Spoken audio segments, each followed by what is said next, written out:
We need to talk.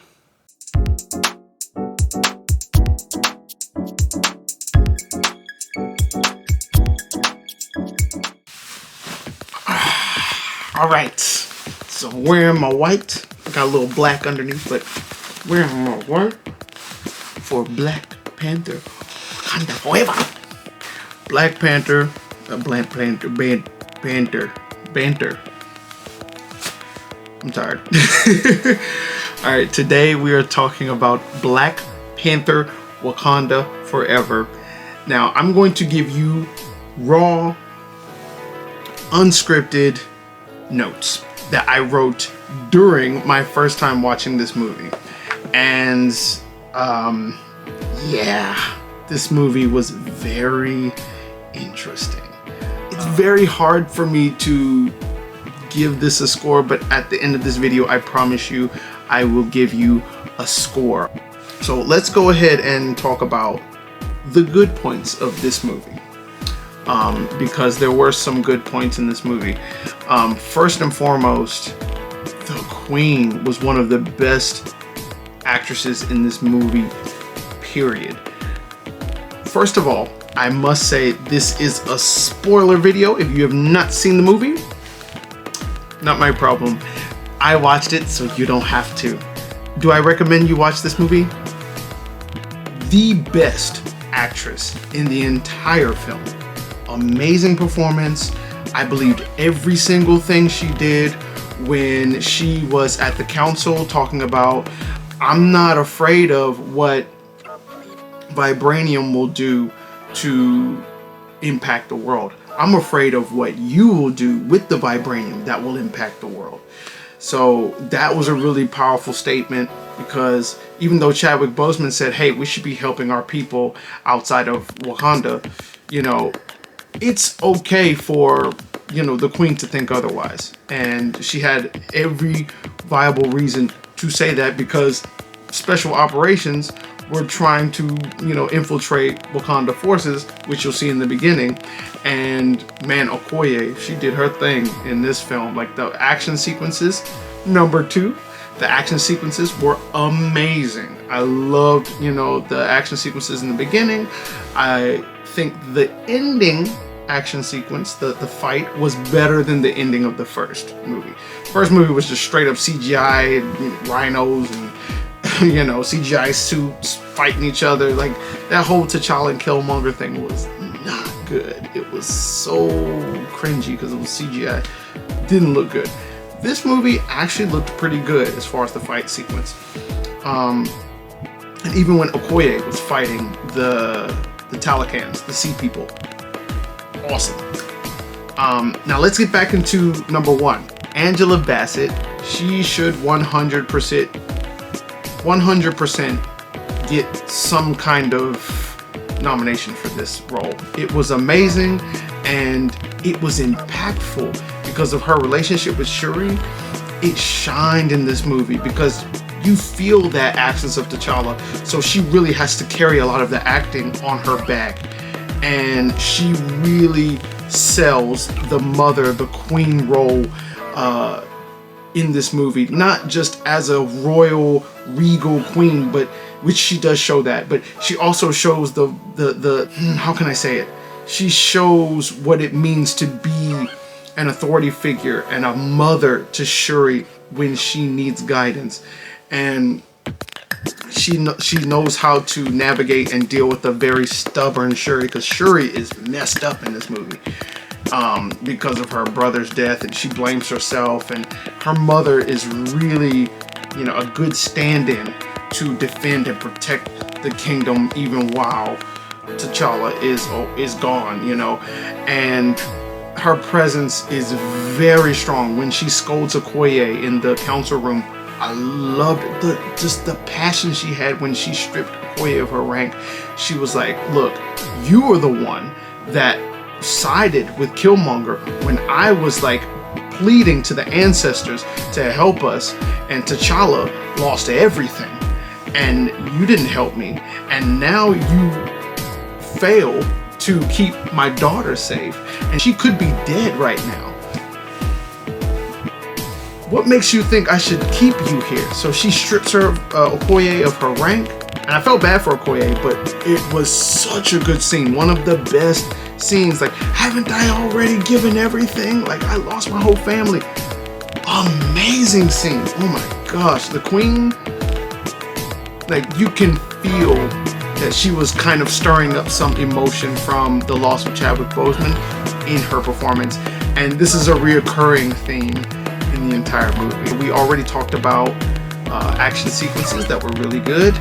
Number 3. What can I say about number 3? What was a good point? Now look at my notes.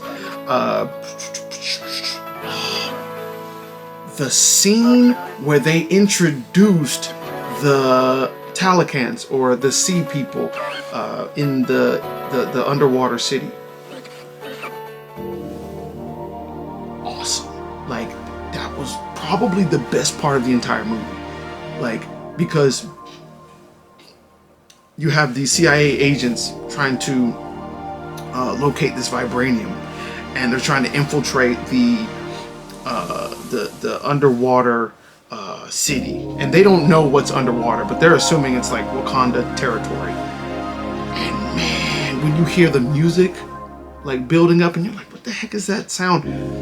The Talakans are singing. They're like humming and stuff, and it's creepy, and I love it. It's like a horror scene.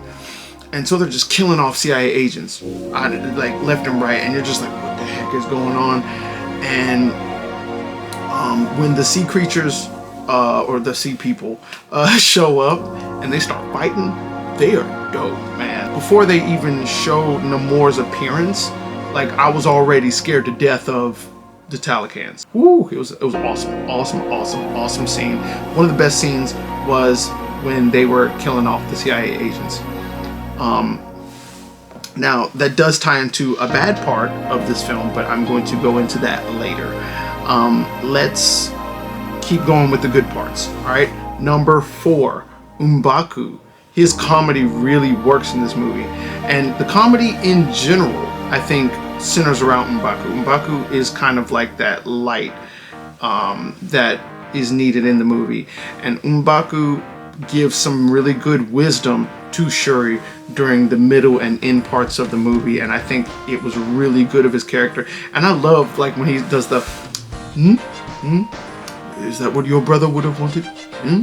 You know, I love that. But his character is such a good character, and he does a very good job in this movie. Wish I could have seen more of that, but that's a part of the bad of this movie, and unfortunately there's a lot of bad. I love the War Council scene. I love when they're talking. I wish I could see more of that. They're talking about, like, what should they do about Namor when he threatens them for the first time. Also, when Okoye gets stripped of her rank, the War Council scene where it was just like silence. They were like, I don't know what to say right now, because I don't know if we can grant your request after you just lost the princess and she could be dead right now. Like, that was such a dramatic, one of the best scenes, man. The Queen and the water scene with the CIA, insane. Now that I think about it, you do need to watch the movie just for those scenes. Those scenes were awesome. And one last thing with the comedy, I will say, number 5 is the comedy is not too much. We have the scene of Okoye and Shuri trying to get Riri Williams out of her school safe and sound before the CIA and FBI get to her. The comedy is good. The comedy works, and it's not too much comedy. So I like that. And that's the reoccurring theme in the whole movie, is like the comedy is kind of toned down. This is a very serious movie. We're dealing with the loss of Chadwick Boseman, so they don't focus too much on that. Another point I will say, is this number 6? Yeah, I think this is point number 6. The women look beautiful. The way that they shoot Shuri when she is in Talakan, looking at the city and looking at its people, and when she smiles at them, it was such a funny moment, but it also showed like Shuri is beautiful. And Nakia, the girl who infiltrates the Talocan base towards the middle of the movie, or I guess beginning of the end of the end of the beginning of the movie, and that was like shot beautifully. Like the way that they shot the women in this movie look amazing. The women look amazing, and I'm so glad Ryan Coogler pulled that off. You know, because there's too many times where we have these movies of women, you know, black women looking old and dirty and terrible and just like busted and disgusted. But these women look great. Number 7, point number 7, the Talocan city looks amazing. Wakanda's mountain area and the wedding and everything just looks amazing. The landscapes, the scenery looks amazing. And last point number 8. Namor is the best thing in this movie. He's awesome. Like, I don't like the fact that they changed the origin, but I also like the fact that they changed the origin. It doesn't make sense to me because this doesn't feel like Namor. Like, because his real name is Namor in the comics, and he is a completely different person. And he's actually from Atlantis, but in this movie they changed it to this kind of Mexican, you know, background story. But it works because they're using like old language. I think it's like Mayan. I can't remember what the old language that he's using in the movie is, but it is so good and it feels genuine. And I know they talk about representation all the time, but in this situation, I think the representation really works. I love it, and just Namor in this movie. He's a really good villain, but he's not even a villain. He's an anti-hero. So in my mind, when I went into the movie, I saw him as an anti-hero. I didn't really see him as a villain, because when he was showing Shuri the whole entirety of the city, he was telling her, hey, this is why I need to kill this girl. I don't want to kill her, but I have to protect my people. This is everything we have built for generations, and I cannot lose this at the cost of a girl who I don't even know. And she is the reason that they're trying to discover and investigate and take away our freedom, take away what we have built. And I'm like, in my head, honestly, I think that's why this movie was not so good, because I was rooting for him the whole time, and he's supposed to be the villain. I just saw him as an anti-hero. Like, yeah, I would be mad at the world too if I see my people, you know, who I was born by, oppressed and enslaved, and he hasn't been to the surface world, the surface world in such a long time. So yeah, he's gonna be angry and seek revenge. You know, that's the villain side to him. But at the same time, if he has enough Talocan people as blade of grass in Wakanda, he could take over the whole world if he wanted to. Honestly, Thanos has already messed up the world anyway, so why not, you know, do some more damage? Look, I was on his side the whole time because he had every justifiable cause to kill the Queen. He had every reason to kill Riri, and I don't even like Riri, so why would I care about them trying to save Riri? That's a part of the bad news. Let's go ahead and get into the bad portion.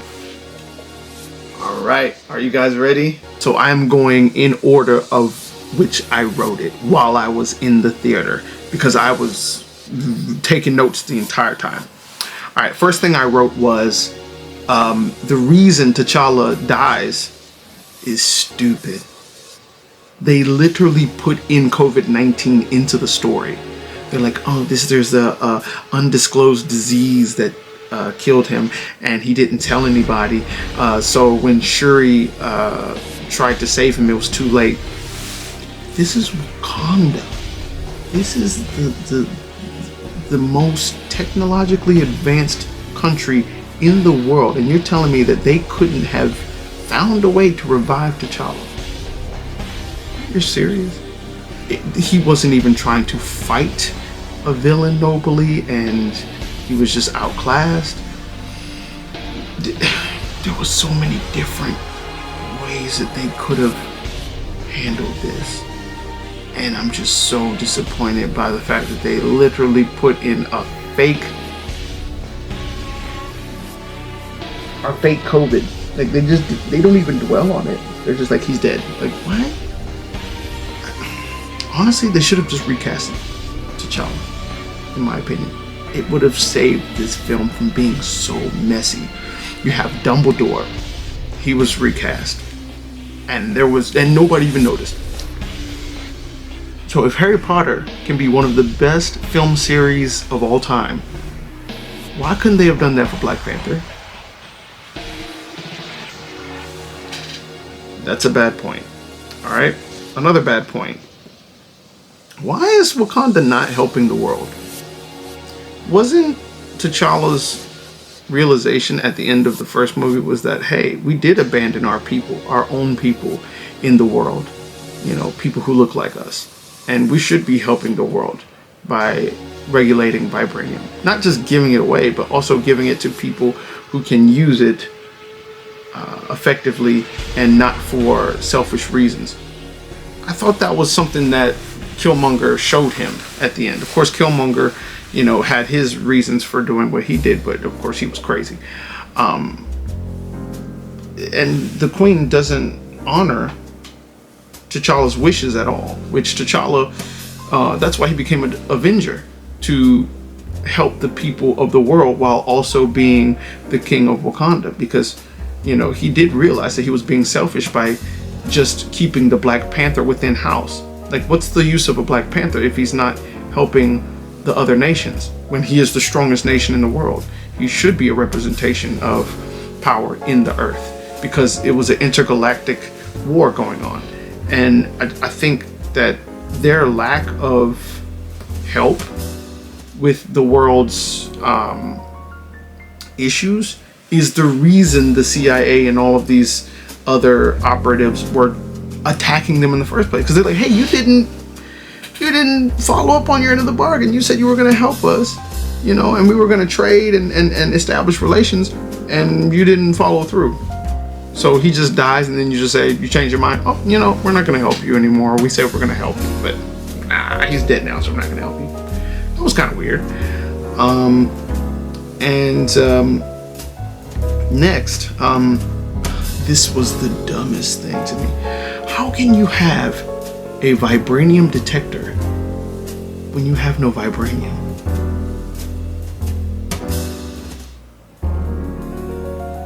You can argue that you have Captain America's shield, but come on, man. There was just no explanation for it. How did they make a vibranium detector? What do you have it to test on? You have no vibranium to test this detector. So how do you know if the detector actually works? And then they're like, it works. Oh, we found vibranium under the sea. That doesn't make sense. The American troops are straight idiots. I was watching the scene where they were going inside the water to find out what or who was in the water, making all the noises. So just like, what is that? What is that noise? What is that singing? Let's send our forces down in the water to figure out what's going on. That doesn't sound stupid to you at all? Like, you don't think you can get eaten or something? Or like, I think it's Wakandans. Like, if you think it's them, then why would you go down there? Why wouldn't you shoot? They see the faces pop up out of the water. So my thing is, if you see faces popping up out of the water, why would you go down there to check and see what it is? You can see it when they're popping up out of the water. That was dumb.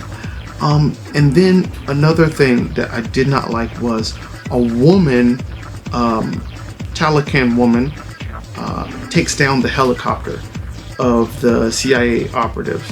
when they're trying to escape. She gets a spear and just like launches it at them. Here's my problem with this. This film is the most unsubtle I have ever seen in a Marvel film, because okay, you have all of these CIA agents getting killed by the Taliban, but you have this one CIA agent who happens to be a woman, and she pulls out her gun and just starts killing up Taliban people with her gun, and then she gets onto the helicopter, and I'm like, all these dudes die, but then when they go after the woman, she takes out some of them and actually gets on the plane. That didn't make any sense to me. Then the Taliban all watch as the helicopter is leaving, and guess who takes out the helicopter? A Taliban woman. She just launches a spear, and I'm like, okay, you couldn't have got like a dude to do it.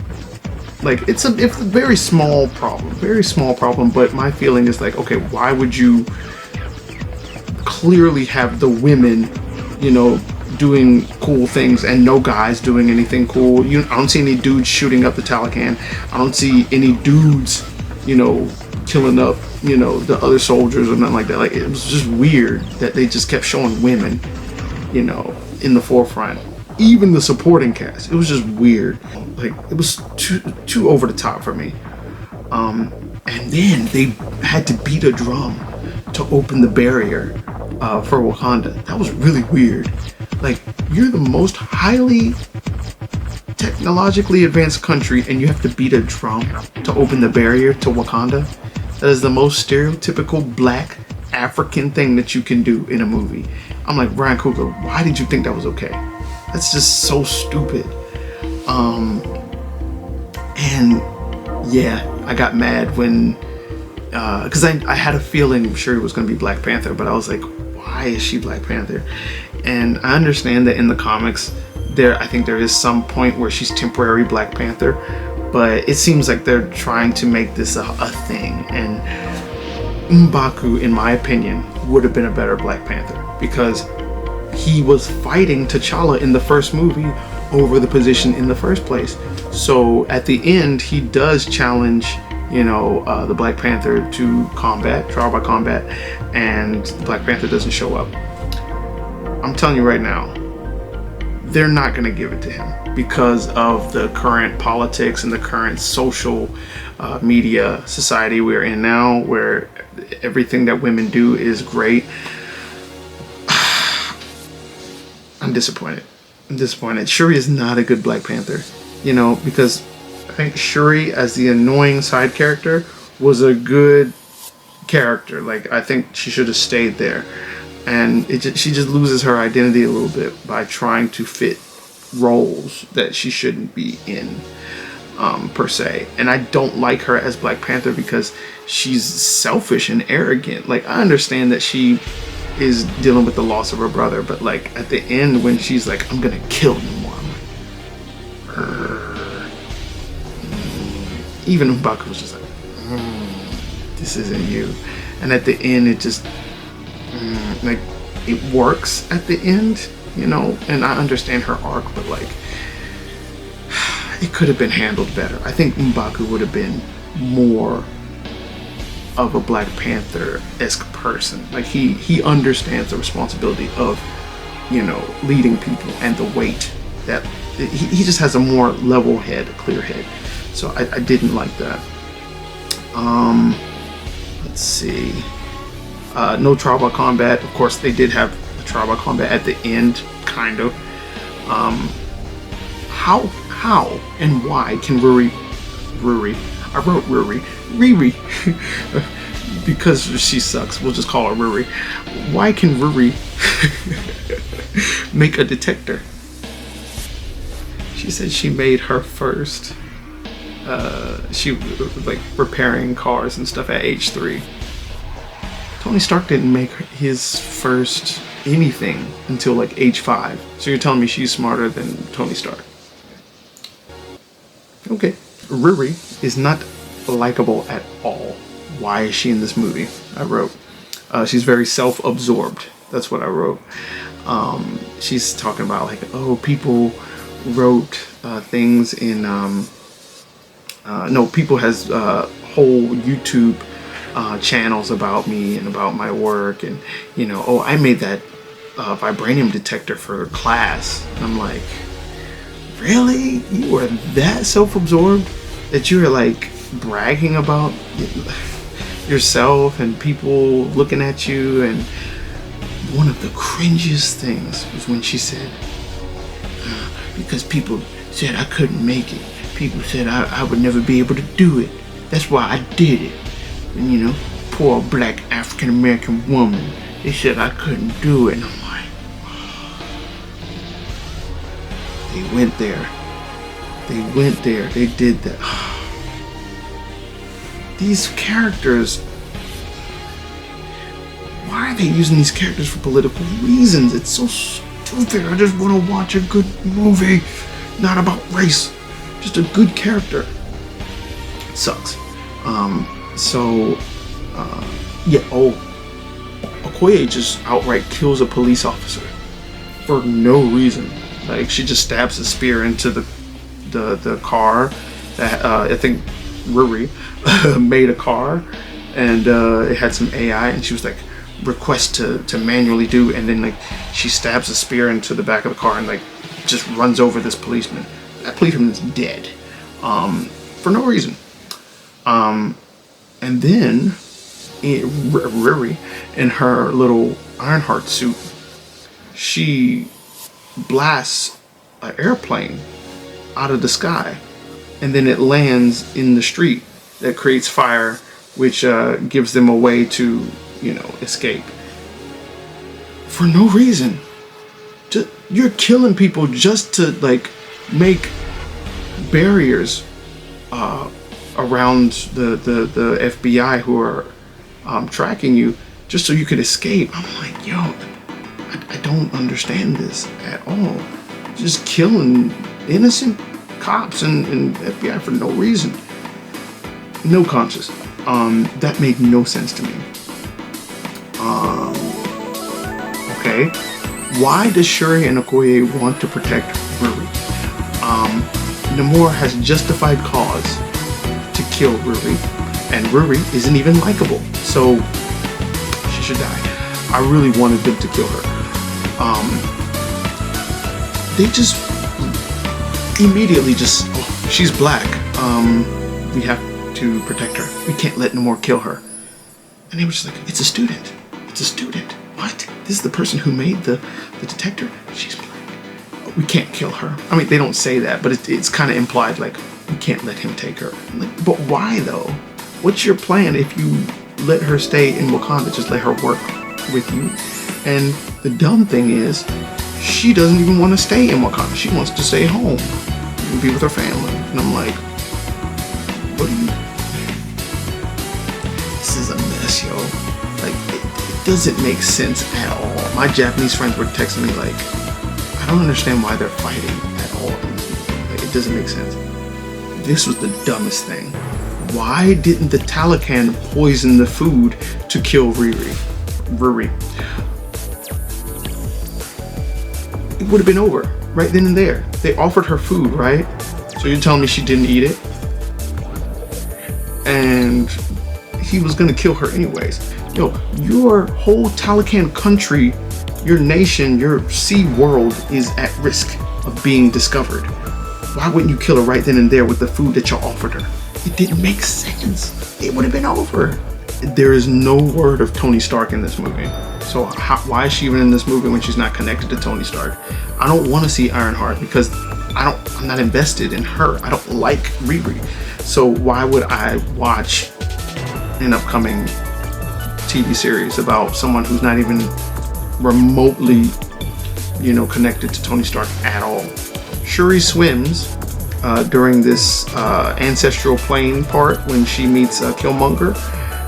She's swimming, and then she just gets out of the water and she's not wet. That was weird. And I do love that scene with Killmonger though, when she's talking to Killmonger. That was an awesome scene. But Ironheart's suit looks terrible, I wrote. Yeah, it's terrible. And then at the end of the movie, I think they hug, Shuri and Riri hug, and she's just like, "Bring it in, man." And I'm like, girls don't talk like that. Women don't talk like that. They'd be like, "Bring it in, girl." You know, if you're gonna portray a black woman, you could have at least wrote her like a black woman. It didn't work. Overall, I just think this movie was just a mess. I think their tributes to Chadwick Boseman were very heartfelt, and I love that. But the downsides were so bad. Like, Namor was the best part of the film. The Queen was the best actress. It was awesome. But to see the men not do a dag thing, it was just terrible. Like, the men, besides M'Baku, and M'Baku was barely in the movie. He had some parts here and there, but they underutilized him so much, and I wanted to see his character develop. He should have been the next Black Panther, because, you know, if they developed his character more, got into his lore, his backstory, that could have been really cool. And I think if Shuri made the, what do they call it? I don't know, some plant, I don't know, and, you know, they grind it up and then drink it. If she had given that to M'Baku, I think that would have been a level of maturity on her end, saying, you know what? Right now, I'm not in the best place. I don't think I can handle this pressure. I don't think I can handle being Black Panther. You know, I'm still, stricken over the loss of my brother. Because I lost my brother, I don't want this responsibility, because I'm next. You know, I've lost everything. Why would I want to protect, this nation when I've lost everything? Like, there's nothing that...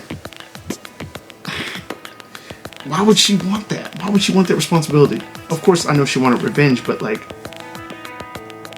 I could have written this better. M'Baku, if anything, he's like, I promise to protect you. He said that in one part of the movie. I swore to your brother that I would be a guide for you. Now, what better way to be a guide than to be the Black Panther and lead the nations? Because he already knows how to do that. So the most logical person to be Black Panther would have been him. So for her to be Black Panther in a very fragile and broken state doesn't make sense. And Nakia says absolutely nothing. Riri is so stupid, she doesn't even know what the heck is going on. And sometimes her comedy just, it's okay. But I don't like her because of the way she was introduced. That some of the comedy kind of like works, but it also doesn't sound good coming from her because I don't like her. Does that make sense? It's like, I don't like her personality. So when she does do comedy, it's kind of like, you know how you talk to people and then one person will make a joke and it's funny, and then the other person makes a joke who you don't like and you're just like, it's not as funny. That's how this movie is with Riri. It's like, I don't like you, so anything you say that comes out of your mouth, I'm immediately gonna cringe. I don't want to see any Ironheart stuff. And even in the comic books, like, she's not a well-liked character, so why would they bring her into this movie? I don't know. Why would they bring her into the Marvel MCU universe? I don't know. It ruins this movie. I think everything bad that happens in the movie is because of her. Think about it. The vibranium detector. It's her fault. She made it. The government finding out how to make the detectors on their own and stuff is because of her. The Taliban people killing CIA agents is because of her. The Queen dying to save her life is because of her. Riri getting kidnapped by the Taliban and Shuri getting kidnapped by the Taliban is because of her. Because they're going to save this stupid girl. Okoye getting her butt whooped is because of her. What else can I say? The Taliban and Wakandans fighting in the first place is all because of her. The fact that every time I'm rolling my eyes in the movie theater is because of her. She should not have been in this movie, and she really ruined the movie. They should have focused on the other characters a lot more. I'm so disappointed with this movie. I know I promised a score, so I gotta give one. I'm gonna give this movie a 6 out of 10. And the reason why I'm giving it a 6 is because this is an average movie. It should be a 5. You know, because I really don't, you know, think that this is an amazing movie. But the things that they do extremely well. They pay tribute to Chadwick Boseman in a very good way. Namor is a great anti-hero. The Queen, great acting. Okoye, great acting. M'Baku, great acting. Shuri, great acting. Nakia, not in the movie enough, great acting. Everything else was bad. Everything else was bad.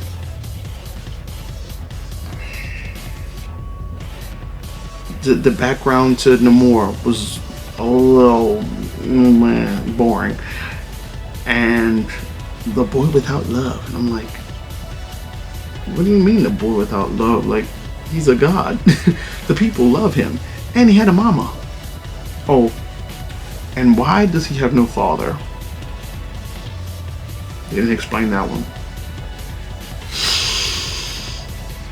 Where are the men in this movie? And then they shoehorned a little boy in the last scene, just like, mama, mama. I'm like, it looks so forced. It looks so dumb. Like, oh, we're gonna help you find your mama. Like, not the last scene. It was the scene where the Queen died. It's a 6. I'm standing by that. I'm not moving it to a 7. Not moving it to an 8 because of Chadwick Boseman. No. Because in my opinion, Black Panther is easily an 8. You know, because the ending looked bad. But the story was amazing. And I'm not gonna just outright give something a 9 or a 10. Like, no. You know, something in my opinion that is a 9 is kind of like, I don't know, Winter Soldier. That's like 9 or 10. You know, the first Guardians of the Galaxy, that's a 9 or 10. Riri, you ruined the most anticipated Marvel movie. That is my review of Wakanda Forever, Black Panther. I hope you enjoyed this, and I'll probably do more of these in the future. Maybe I'll do Black Adam soon, maybe, if I can go to the movie theater and watch it. So, if you want to see that, let me know.